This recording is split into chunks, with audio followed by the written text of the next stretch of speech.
हिंदू धर्मात प्रत्येक महिन्याच्या शुक्ल पक्षात आणि कृष्ण पक्षाच्या एकादशी तिथीला एकादशी हे व्रत केले जाते। भगवान विष्णूंच्या उपासनेसाठी हा दिवस अत्यंत महत्त्वाचा मानला जातो। जया एकादशीचे व्रत दरवर्षी माघ महिन्याच्या शुक्ल पक्षाच्या एकादशीच्या दिवशी केले जाते। जया एकादशीचे व्रत यावर्षी 8 फेब्रुवारी रोजी म्हणजे शनिवारी सर्वांना साजरे करायचे आहे। जया एकादशीचे व्रत केल्याने जातकांना आरोग्याचे वरदान मिळते आणि जीवनातील सर्व पाप त्रासांपासून मुक्ती मिळते। असं म्हटलं जातं की जया एकादशीचे व्रत केल्याने भगवान विष्णूंच्या कृपेने मृत्यूनंतर भूत पिशाच योनीत जावे लागत नाही। पितरांसाठी हे व्रत केल्याने त्यांना पुण्यकाळ मिळत असते। जया एकादशीचे व्रत जे आहे ते नेमके कधी चालू होणार आहे आणि त्याचबरोबर या दिवशी तुळशीच्या 3 पानांचा आपल्याला उपाय करायचा आहे, जेणेकरून आपल्या मुलाबालांचे कल्याण होऊन घरामध्ये अखंड लक्ष्मी नांदेल। असा प्रभावी उपाय आपल्याला कशा पद्धतीने करायचा आहे याबद्दलची सविस्तर माहिती आजच्या व्हिडिओमध्ये आपण घेणार आहोत। त्यामुळे व्हिडिओ हा स्किप न करता शेवटपर्यंत पाहत रहा। चॅनलवरती नवीन असाल तर सबस्क्राइब करा आणि शेजारील बेल आयकॉनलाही प्रेस करा, म्हणजे माझ्या सर्व नवीन व्हिडिओंचं नोटिफिकेशन तुम्हाला मिळेल आणि तुम्ही एक पण व्हिडिओ मिस करणार नाही। त्याचबरोबर कमेंटमध्ये ओम नमो भगवते वासुदेवाय नमः लिहायला अजिबात विसरू नका।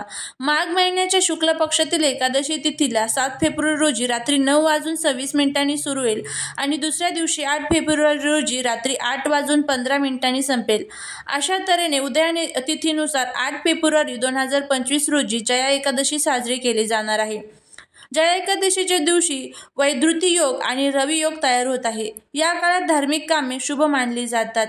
जया एकादशीचे व्रत हे आपल्याला 8 फेब्रुवारीला करायचे आहे आणि 9 फेब्रुवारीला आपल्याला व्रताचं पारण करायचं आहे। जया एकादशीच्या दिवशी सकाळी लवकर उठावे, गंगेचे पाणी पाण्यात मिसळून तुम्हाला स्नान करायचे आहे। त्यानंतर भगवान विष्णूंचे स्नान करून उपवासाचे व्रत घ्यायचे आहे।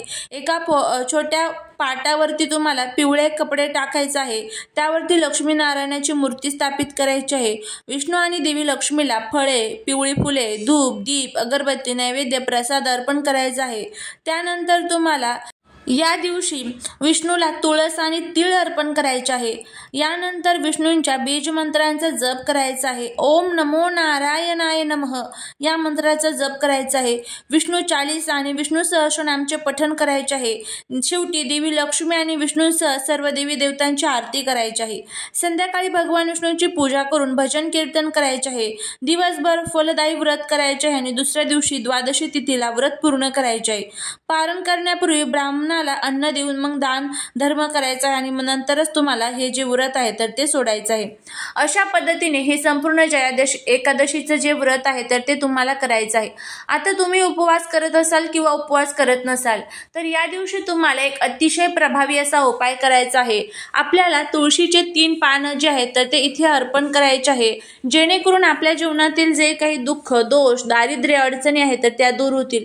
आपण खूप कष्ट करतो पण आपल्या कष्टाला, मेहनतीला नशिबाची साथ मिळत नसते। घरामध्ये सतत भांडण, कटकट होत असेल, घरामध्ये पैसा टिकत नसेल, सतत कुठे ना कुठे पैसा खर्च होऊन जात असेल, तुमची एखादी इच्छा असेल नोकरी प्राप्ती संबंधित, कर्जमुक्ती संबंधित, तुमच्यावरती कर्ज झालेलं असेल ते दूर करण्यासाठी किंवा तुमच्या मनामध्ये तुमच्या मुलांच्या संबंधित काही इच्छा असेल, लग्न जमत नसेल त्या संबंधित इच्छा असेल, घराची प्रगती, मुलांची प्रगती, प्रमोशन, तुमच्या ज्या काही इच्छा असेल त्या इच्छासाठी तुम्हाला तुळशीच्या पानांचा हा जो उपाय आहे तर तो करायचा आहे। आपल्या प्रत्येकाच्या घरामध्ये तुळस असते आणि ह्या तुळशीमध्ये साक्षात माता लक्ष्मी निवास करत असतात। आणि त्याचबरोबर बघा, शनिवार आहे आणि जया एकादशी, शनिवारी आपण हनुमंतरायांची पूजा करत असतो। हनुमंतराय हे आत्ताच्या सध्याच्या या कलियुगामध्ये जे साक्षात अमर आहेत, जे या पृथ्वी तलावरती राहतात, ते देवता कोण आहे तर ते फक्त हनुमंतराय आहे। त्यामुळे शनिवारी आपल्याला त्यांची पूजा करायची असते। शनिवारी तुम्हाला हा जो उपाय आहे तर तो हनुमानाच्या मंदिरामध्ये करायचा आहे। हनुमानाच्या मंदिरामध्ये जर तुम्ही हा उपाय केला तर बघा, तुमच्या जीवनामध्ये मुलाबाळांचं जे आहे तर ते कल्याण होईल, घरामध्ये अखंड लक्ष्मी नांदेल, गरिबी संपून जाईल। असा हा प्रभावी उपाय आपल्याला करायचा आहे। आता हा उपाय कशा पद्धतीने करायचा ते आपण बघूया। त्यामुळे जर तुम्हाला हा व्हिडिओ आवडला तर चॅनलला सबस्क्राइब करा आणि कमेंटमध्ये जय माता लक्ष्मी लिहायला विसरू नका, जेणेकरून माता लक्ष्मीची तुमच्यावर भरभरून कृपा होईल। काय करायचं आहे, सर्वात प्रथम या दिवशी तुम्हाला तुमच्या घरामध्ये जर तुळस असेल तर त्या तुळशीची तुम्हाला एकादशीच्या दिवशी पानं तोडता येत नाही, त्यामुळे आदल्या दिवशीच म्हणजे शुक्रवारच्या दिवशीच तुम्हाला तुळशीची पानं तोडून ठेवायची आहे. किंवा मग तुम्ही एकादशीच्या दिवशी तुम्हाला नाही लक्षात राहिलं तर मग तुम्ही विकत पानं असतात आपल्याला विकण्यासाठी ठेवलेली, तर तिथून तुम्ही घेऊन यायचे आहेत. तर इथे तुम्हाला किती पानं घ्यायची आहेत, तर तुम्ही 3 घेऊ शकतात, 7 घेऊ शकतात, 5 घेऊ शकतात, 11 घेऊ शकतात. यथाशक्ती तुम्हाला विषम संख्येमध्ये पानं घ्यायची आहेत. त्यानंतर काय करायचं आहे, तर तुम्हाला देवघरासमोर बसायचं आहे. देवघरासमोर बसल्यानंतर सर्वात प्रथम एक दिवा प्रज्वलित करून घ्यायचा आहे. त्यानंतर तुम्हाला एक लाल कलरचा दोरा घ्यायचा आहे, ज्याला आपण कलावा म्हणतो बघा, तर तो घ्यायचा आहे. आता तुमच्याकडे जर लाल कलरचा दोरा नसेल तर तुमच्याकडे सफेद कलरचा दोरा असेल तर त्याला हळदी कुंकू लावायचं आणि त्याला लाल पिवळं करायचं आहे. त्यानंतर तुम्हाला या तुळशीच्या प्रत्येक पानावरती तुम्हाला राम हा शब्द लिहायचा आहे. तुळशीची पानं ही हनुमंतरायांना जर आपण अर्पण केली तर तुमच्या मनातील कितीही कठीण इच्छा असू द्या, तुमच्या मनामध्ये असणाऱ्या ज्या काही लग्नाच्या संबंधित, पैशांच्या संबंधित, तुमच्या करिअरच्या संबंधित इच्छा असतील त्या इच्छा तुमच्या पूर्ण होतात. जर काही घरामध्ये तांत्रिक क्रिया कोणी केलेली असेल, पती पत्नीमध्ये सतत भांडण होत असेल, घरामध्ये मुलांची प्रगती थांबलेली असेल तर हा उपाय खूप खूप प्रभावी मानला जातो. तुम्ही करून बघा. तर आता राम हा प्रत्येक पानावरती शब्द लिहिला की त्यानंतर जो धागा आपण घेतलेला आहे तर ह्या धाग्यामध्ये ही पानं आपल्याला बांधायची आहेत आणि ह्या पानांची तुम्हाला माळ तयार करायची आहे. ही माळ घेऊन तुम्हाला हनुमंतरायांच्या मंदिरामध्ये जायचं आहे. तुमच्या आजूबाजूला जिथे कुठे हनुमंतरायांचं मंदिर असेल तिथे तुम्हाला जायचं आहे. तिथे गेल्यानंतर एक चमेलीचा तेलाचा दिवा तुम्हाला तिथे अर्पण करायचा आहे.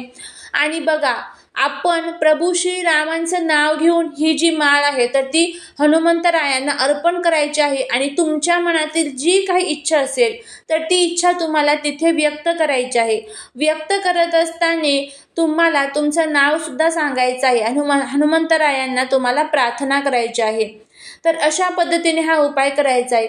हनुमंतराय हे प्रभू श्री रामचंद्रांचे नाव घेऊन आपण जी काही त्यांना इच्छा सांगू ती इच्छा ते कधीच अपूर्ण ठेवत नाही. आपली ती इच्छा ते खूप लवकर पूर्ण करत असतात. तर नक्की तुम्ही हा जो प्रभावी उपाय आहे, शनिवार त्याचबरोबर जया एकादशी, हा उपाय तुम्ही करून बघा याचे किती छान आणि प्रभावी असे अनुभव तुम्हाला येतील.